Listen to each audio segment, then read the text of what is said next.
Assalamualaikum warahmatullahi wabarakatuh. Perkenalkan, nama saya Danar Jalimu. Saya dari kelas 1B, jurusan Manajemen Pendidikan Islam. Baiklah, saya akan memaparkan tema yang berjudul logika dan berpikir ilmiah. Logika sebagai sarana berpikir ilmiah. Menurut Bakhtiar, logika adalah sarana untuk berpikir sistematis, valid, dan dapat dipertanggungjawabkan.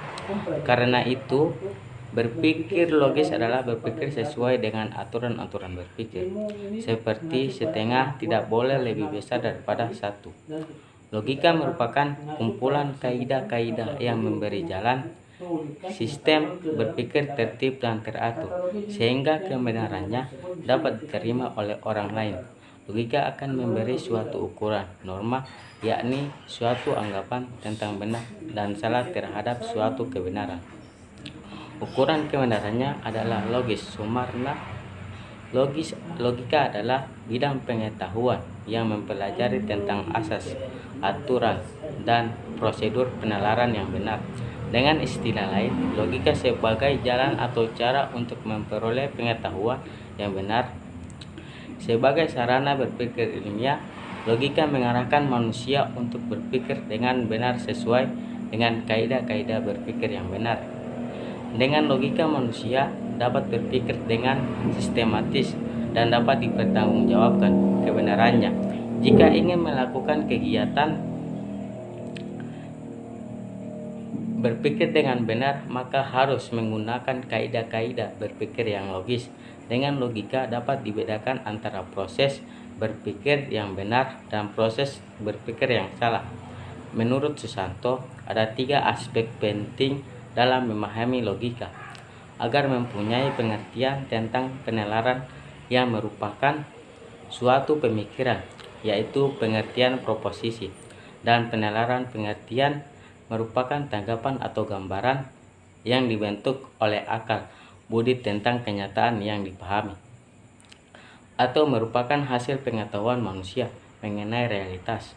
Proposisi atau pernyataan adalah rangkaian dari pengertian-pengertian yang dibentuk oleh akal budi atau merupakan pernyataan mengenai hubungan yang terdapat di antara dua buah. Penalaran adalah suatu proses berpikir yang menghasilkan pengetahuan. Keberadaan ketiga aspek tersebut sangat penting dalam memahami logika, dimulai dari membentuk gambaran tentang objek yang dipahami, kemudian merangkaian menjadi sebuah hubungan antar objek, dan terakhir melakukan proses berpikir yang benar untuk menghasilkan pengetahuan. 3 aspek dalam logika tersebut harus dipahami secara bersama-sama bagi siapapun yang hendak memahami dan melakukan kegiatan ilmiah. Tanpa melalui ketiga proses aspek logika tersebut, manusia akan sulit memperoleh dan menghasilkan kegiatan ilmiah yang benar. Terdapat 2 cara penarikan kesimpulan melalui cara kerja logika. 2 cara itu adalah induktif dan deduktif. Logika induktif adalah cara penarikan kesimpulan dari kasus-kasus individual nyata menjadi kesimpulan yang bersifat umum dan rasional. Logika deduktif adalah cara penarikan kesimpulan dari hal-hal yang bersifat umum, rasional menjadi kasus-kasus yang bersifat khusus sesuai fakta di lapangan. Kedua, jenis logika berpikir tersebut bukanlah 2 kutub yang saling berlawanan dan saling menjatuhkan. Kedua jenis logika berpikir tersebut merupakan 2 buah sarana yang saling melengkapi. Maksudnya, suatu ketika logika induktif sangat dibutuhkan dan harus digunakan untuk memecahkan suatu masalah. Dan pada saat lain yang tidak dapat menggunakan logika induktif untuk memecahkan masalah, maka dapat digunakan logika deduktif. Seorang yang sedang berpikir tidak harus menggunakan kedua jenis logika berpikir tersebut, tetapi dapat menggunakan satu logika berpikir sesuai dengan kebutuhan objek dan kemampuan individualnya. Berpikir deduktif memberikan sifat rasional kepada pengetahuan ilmiah dan sifat konsisten dengan pengetahuan yang dikumpulkan sebelumnya. Secara sistematis dan kumulatif, pengetahuan ilmiah disusun setahap demi setahap dengan menyusun argumentasi mengenai sesuatu yang baru berdasarkan pengetahuan yang telah ada. Secara konsisten dan koheren, maka ilmu mencoba memberikan penjelasan yang rasional kepada objek yang berada dalam fokus penelaahan. Meskipun argumentasi secara rasional didasarkan pada premis-premis ilmiah yang telah teruji kebenarannya, namun dimungkinkan pula pilihan yang berbeda dari sejumlah premis ilmiah yang tersedia yang digunakan dalam penyusunan argumentasi. Oleh sebab itu, digunakan pilihan cara berpikir induktif yang berdasarkan kriteria kebenaran korespondensi. Kebenaran korespondensi menyebutkan bahwa suatu pernyataan atau pengetahuan adalah benar bila terdapat fakta-fakta empiris yang mendukung pernyataan atau pengetahuan itu. Jika seseorang menyatakan bahwa salju itu berwarna putih, maka dianggap benar sekiranya terdapat kenyataan tersebut. Bagi yang sudah biasa melihat salju, pengujian semacam ini tidaklah terlalu berarti. Bagi yang belum, tentu mempunyai makna yang lain. Keadaan seperti ini sering terjadi dalam pengkajian masalah keilmuan, yakni bila kita dihadapkan dengan pernyataan yang secara empiris belum dikenali. Justru disinilah letak esensi dari temuan ilmiah, bahwa mengetahui suatu pengetahuan yang belum pernah kita ketahui dalam pengkajian ilmiah sebagai kesimpulan dalam penelaran deduktif. Kesimpulan yang ditarik memberikan kejutan yang menyenangkan karena memberikan pengetahuan yang belum kita kenal sebelumnya.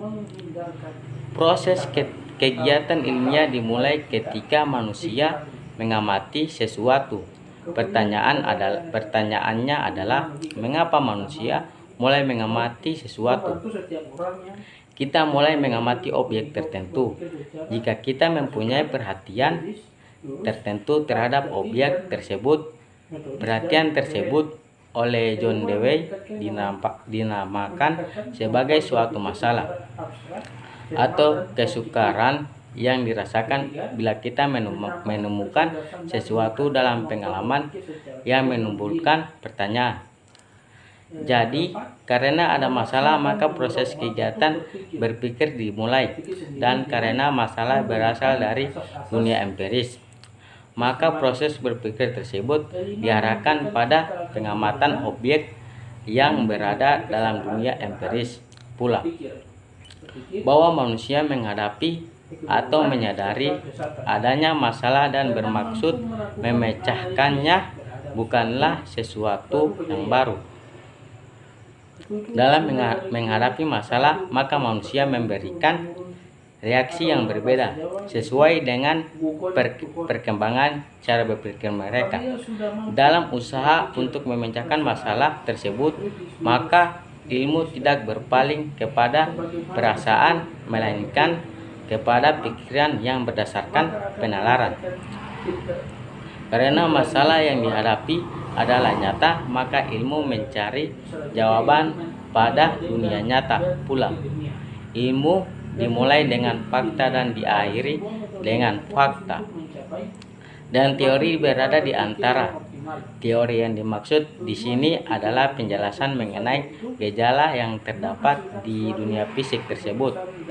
Teori merupakan suatu abstrak yang dimiliki si intelektual, di mana pendekatan rasional dikembangkan dengan pengalaman empiris. Artinya, teori merupakan suatu penjelasan rasional yang berkesesuaian dengan objek yang dijelaskannya. Suatu penjelasan bagaimanapun meyakinkan tetap harus didukung oleh fakta empiris untuk dapat dinyatakan benar. Teori ilmiah harus memenuhi dua syarat utama, yakni yang pertama, harus konsisten dengan teori-teori sebelumnya agar tidak terjadi kontradiksi dalam teori keilmuan secara keseluruhan. 2.